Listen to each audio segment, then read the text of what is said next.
11 मई सन 2026 वृषभ राशि वालों के जीवन के अंदर एक बहुत महत्वपूर्ण ग्रह का राशि परिवर्तन होने जा रहा है। जी हाँ भाइयों और बहनों, आप लोगों ने ठीक समझा। मंगल ग्रह का राशि परिवर्तन 11 मई को होने जा रहा है। भाइयों और बहनों, मंगल देव जब अपनी चाल बदलते हैं तो जीवन के अंदर साहस, ऊर्जा, क्रोध, रिलेशन, आपसी रिश्ते और प्रतियोगिता और करियर के अंदर बहुत बड़े बड़े बदलाव देखने को मिलते हैं। मंगल देव का यह गोचर वृषभ राशि वालों के लिए कुछ छुपे हुए संकेत लेकर आ रहा है। कुछ लोगों को तो अचानक से धन लाभ की प्राप्ति होगी और कुछ लोगों के जो रुके हुए कार्य थे वो जल्दी जल्दी पूरे होने शुरू हो जाएंगे।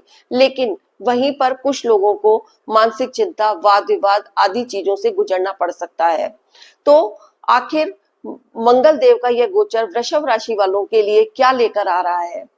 कौन कौन से क्षेत्र के अंदर आपको सफलता मिलेगी, कि कौन कौन सी आप लोगों को सावधानियां रखनी है और कौन सा उपाय करना है जिससे कि आप लोगों का भाग्य मजबूत हो। तो आप लोग वीडियो के अंत तक बने रहिएगा इन सब बातों को विस्तार से जानने के लिए। जय श्री कृष्णा, मैं निधि जोशी आप लोगों का अपने एस्ट्रोलॉजी चैनल पर तहे दिल से स्वागत करती हूँ। भाइयों और बहनों, देर न करते हुए आगे की चर्चा शुरू करते हैं। मेरा यह राशिफल आप लोग लग्न के आधार के ऊपर, चंद्र राशि के आधार के ऊपर और बोलते नाम के आधार के ऊपर भी देख सकते हैं। भाइयों बहनों, मंगल देव का यह राशि परिवर्तन 11 मई को होने को जा रहा है। यह राशि परिवर्तन बहुत महत्वपूर्ण परिवर्तन कहा जा सकता है, जो कि वृषभ राशि वालों के लिए लाभकारी सिद्ध होगा।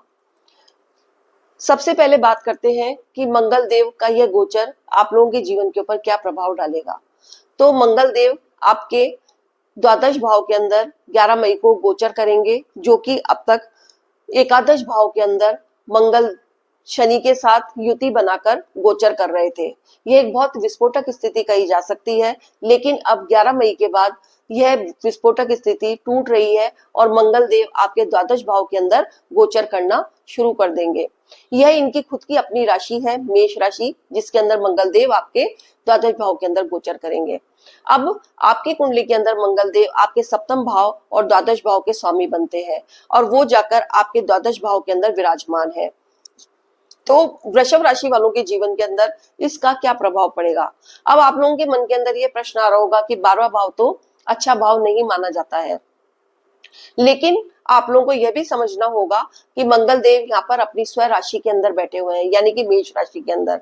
तो यहाँ पर मंगल देव बहुत पावरफुल स्थिति के अंदर आ जाते हैं और अपने अच्छे प्रभाव देना शुरू कर देते हैं। मंगल देव की 3 दृष्टियां होती है, चौथी दृष्टि, सातवीं दृष्टि और आठवीं दृष्टि। तो चौथी दृष्टि आपके तृतीय भाव के ऊपर होगी, सातवीं दृष्टि आपके षष्ठ भाव के ऊपर होगी और आठवीं दृष्टि आप लोगों के सप्तम भाव के ऊपर होगी। अब मंगल देव द्वादश भाव के अंदर आपके स्व राशि के होकर विराजमान है, तो आपके द्वादश भाव को एक्टिव करेंगे। द्वादश भाव व्यय का भी है और विदेशों का भी है। सब तरीके के व्यय द्वादश भाव से देखे जाते हैं। ये आपके अस्पताल का घर भी है, जेल यात्रा का घर भी है, आपका शैया सुख भी है और साथ के अंदर विदेशों का भी है। भाइयों और बहनों, हर चीज के 2 पहलू होते हैं, एक अच्छा और एक बुरा। तो मंगल देव जब अपनी यहाँ स्वराशि के अंदर विराजमान है तो अपनी पावरफुल स्थिति के अंदर आप लोगों का विदेशों से संपर्क को बढ़ाएंगे। विदेशों के अंदर आप लोग यदि अपना व्यापार या कार्य क्षेत्र से संबंधित कोई भी काम करना चाहते हैं तो उसके अंदर मंगल देव आप लोगों की सहायता करेंगे।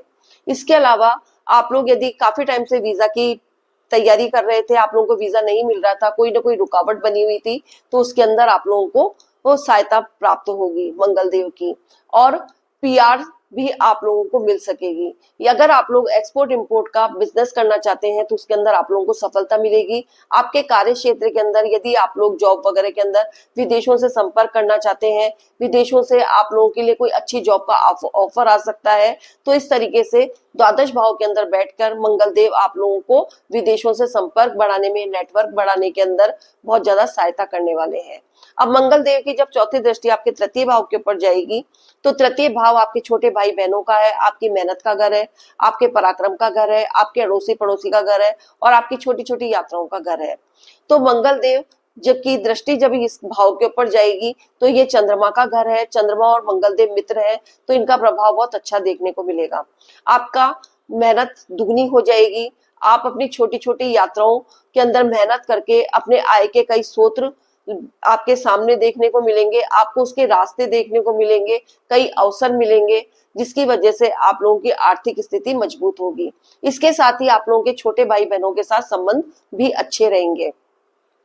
आप लोग छोटी छोटी यात्राओं को करके अपना कम्युनिकेशन और नेटवर्क को बढ़ाने के अंदर मंगलदेव आप लोगों की सहायता करेंगे, जिससे आप लोगों के आय के कई रास्ते आप लोगों के सामने खुलने शुरू हो जाएंगे और आप लोगों की आर्थिक स्थिति मजबूत होगी। आप लोगों के पराक्रम के अंदर वृद्धि देखने को मिलेगी। अगर आप लोगों का जो पर्सनैलिटी है वो लोगों को आकर्षित करेगी, जिसकी वजह से आप लोगों की कम्युनिकेशन बढ़ेगी, आप लोगों का नेटवर्क बढ़ेगा और साथ के अंदर आपकी स्किल्स के अंदर भी वृद्धि देखने को मिलेगी। अब मंगल देव की सातवीं दृष्टि जब आपके षष्ठ भाव के ऊपर जाएगी तो षष्ठ भाव आपके रोग ऋण रिपू का है, आपकी जॉब का है, आपके कॉम्पिटिशन्स का है और आपके डेली रूटीन का है। तो मंगल देव अपनी दृष्टि से इस भाव को एक्टिव करेंगे, जिसकी वजह से ये मंगल देव यहाँ पर कारक ग्रह होते हैं जो कि शत्रु हंता योग बनाते हैं। तो यदि आप लोगों के कोई बाहरी और आंतरिक शत्रु है वो परास्त होंगे। आपके जॉब के अंदर अगर आप लोगों को अधिकारी वर्ग वगैरह से काफी परेशानी हो रही थी या फिर आपके सहयोगी वर्ग आपके शत्रु बने हुए थे, पीठ पीछे आप लोगों के लिए पॉलिटिक्स खेलते थे, तो उन सब के अंदर आप लोगों को राहत मिलेगी। आप लोग यदि कोई बहुत लंबे टाइम से कोई बीमारी से परेशान थे तो उसके अंदर आप लोगों को सहायता मिलेगी। आप लोगों को अच्छा डॉक्टर मिल सकेगा, अच्छी दवाई मिल सकेगी और आप लोगों को आपके स्वास्थ्य के अंदर आप लोगों को बहुत ज्यादा जो परेशानी हो रही थी उससे राहत मिलना शुरू हो जाएगा। इसके अलावा यदि कोर्ट कचहरी के अंदर आप लोगों के प्रॉपर्टी से संबंधित कोई मुकदमा वगैरह चला आ रहा था उसके अंदर आप लोगों को राहत मिलेगी और आप लोगों को कोई ईएमआई वगैरह आप लोग लेना चाहते हैं तो काफी रुकावटें आ रही थी तो उसके अंदर भी आप लोगों को सहायता मिल सकेगी। अब ये भाव डेली रूटीन का भी है, तो इस समय यदि आप लोग एक्सरसाइज वगैरह करेंगे, उससे अपना रूटीन चालू करेंगे नियमित रूप से, तो आप लोगों को मंगल देव के ये सारे शुभ प्रभाव मिलने शुरू हो जाएंगे। जो लोग जॉबलेस है उन लोगों को जॉब मिल सकेगी। कोई लोग स्थान परिवर्तन करके अपने कार्य क्षेत्र को आगे बढ़ाना चाहते हैं, अपना नेटवर्क बढ़ाना चाहते हैं, तो उसके अंदर आप लोगों को सहायता मिलेगी। जो लोग काफी टाइम से इंक्रीमेंट या फिर बोनस वगैरह की चाह कर रहे थे तो उन लोगों को भी इसके अंदर बहुत ज्यादा मंगलदेव सहायता करने वाले हैं। अब मंगलदेव की आठवीं दृष्टि आप लोगों के सप्तम भाव पर होगी। तो यह भी मंगलदेव का घर ही है। वृश्चिक राशि के स्वामी मंगलदेव ही बनते हैं।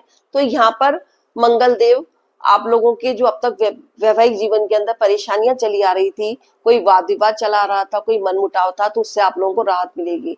आप लोगों का वैवाहिक जीवन सुखमय रहेगा, लेकिन थोड़ा सा अपने क्रोध के ऊपर आप लोगों को कंट्रोल भी रखना है और थोड़ा बोली के ऊपर नियंत्रण रखना है। यह घर व्यापार का भी है, तो आप लोगों को व्यापार के अंदर उन्नति देखने को मिलेगी। व्यापार के संदर्भ में आप लोगों का विदेशों से संपर्क बढ़ेगा, आप लोगों का नेटवर्क बढ़ेगा। आप लोग कोई भी प्रॉपर्टी वगैरह खरीद कर यदि विदेशों के अंदर अपने या फिर अपने जन्म स्थान से दूर जाकर कोई काम करना चाहते हैं तो उसके अंदर आप लोगों को बहुत ज्यादा मंगलदेव सहायता करने वाले हैं। आप लोग यदि कोई प्रॉपर्टी वगैरह खरीदना चाहते हैं, कोई रियल एस्टेट वगैरह का काम अपने जन्म स्थान से दूर जाके करना चाहते हैं, तो ये समय अच्छा कहा जा सकता है। व्यापार के अंदर आपके पार्टनरशिप के अंदर आप लोगों को के बीच सामंजस्य बना रहेगा। आप अपने विदेशों के अंदर अपने व्यापार को बढ़ाने के लिए आगे बढ़ेंगे और इसके साथ ही आप लोगों को नए अवसर, नए मौके मिल सकेंगे। कोई जॉब वगैरह, कार्य क्षेत्र में कोई जॉब वगैरह अच्छे पैकेज की विदेशों से आप लोगों को ऑफर आ सकता है। तो इस तरीके से भाइयों और बहनों, मंगलदेव द्वादश भाव के अंदर बैठकर जब अपनी दृष्टियां आपके तृतीय भाव, षष्ठ भाव और सप्तम भाव को एक्टिव करेंगे तो आप लोगों को कई तरीके के फायदे होने शुरू हो जाएंगे और कई तरीके के अवसर और कई तरीके के मौके मिलने शुरू हो जाएंगे, जिसकी वजह से आपके कई आय के कई स्रोत देखने को मिलेंगे। आय को स्रोत को दुगना करने के लिए कई रास्ते आप लोगों को मंगलदेव दिखाने की कोशिश करेंगे। तो इस तरीके से जो कि आप लोगों के लिए बहुत ज्यादा लाभकारी सिद्ध होंगे और आप लोगों की आर्थिक स्थिति मजबूत होने लगेगी। तो इस तरीके से भाइयों और बहनों, मंगलदेव का यह गोचर वृषभ राशि वालों के लिए बहुत मंगलकारी और लाभकारी होने को जा रहा है। तो आप लोगों को इसके साथ ही कुछ सावधानियां रखनी है। एक तो जल्दबाजी नहीं करनी है किसी भी काम के अंदर। यदि आप लोग कोई भी पेपर वर्क करते हैं तो पूरा सोच समझ के कर ही उसके ऊपर काम करें। इसके अलावा यदि आप लोग कोई बड़ा निवेश विदेशों के अंदर करते हैं तो पूरी जांच पड़ताल के बाद ही आगे बढ़े। इसके साथ ही कोई उतावलापन नहीं दिखाएं, अपने क्रोध के ऊपर नियंत्रण रखें और अपने गुस्से के ऊपर भी नियंत्रण रखें। इसके साथ ही आप लोगों को अपने डेली रूटीन के अंदर फिजिकल वर्क करना है, क्योंकि मंगल देव आपके द्वादश भाव के अंदर बैठे हुए हैं, जो कि अपनी सप्तम दृष्टि से रोग ऋण रिपु के घर को देख रहे हैं। तो आप लोगों को थोड़ी बहुत स्वास्थ्य की समस्या हो सकती है, बीपी वगैरह की समस्या हो सकती है। तो आप लोगों को इस बात का ध्यान रखना है कि आप लोग अपने डेली रूटीन के अंदर फिजिकल एक्सरसाइज, जिसमें कि पसीना बहे, इस तरीके से आप लोगों को अपना रूटीन की शुरुआत करनी है। अब उपाय के तौर के ऊपर क्या किया जाए जिससे कि मंगल देव के जो अशुभ प्रभाव है वो खत्म होकर आप उनके जो शुभ प्रभावों के अंदर तब्दील हो सके।